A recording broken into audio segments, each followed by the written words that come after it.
Reporter అని discussion ఇప్పుడే కదండి బయటపడుతుంది గత ప్రభుత్వాల్లో జరిగిన అవకతవకలు ఇప్పుడే కదా రెడ్ బుక్ అంటే ఏంటో ఏ అధికారులు అయితే చట్టాలను ఉల్లంఘించి ప్రజల్ని కార్యకర్తలు ఇబ్బంది పెట్టారో వాళ్ళందరినీ మేము సీరియస్గా తీసుకున్నామని చెప్తాం జరిగింది.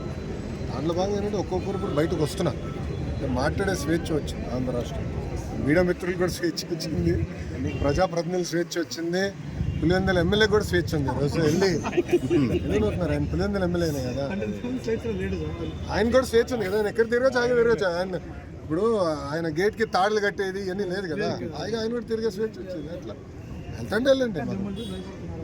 ఎవరు అంటే ఎవరైతే చట్టాలు ఉల్లంఘించారో వాళ్ళ పేర్లు ఉంటాయి. సో చట్టాలను వాళ్ళు ఉల్లంఘించాలని భావిస్తే వాళ్ళ పేరు ఉన్నట్టు. Simple, simple. సెల్ఫ్ వాళ్ళు తాగుడు సినిమాలు విన్నారు, వాళ్ళు సమస్య చేసుకోవాలి. అది ఏం జరిగింది ఏంటి ఎందుకు సీరియస్గా తీసుకోవాలి, ఇది వదిలిపెడతాం.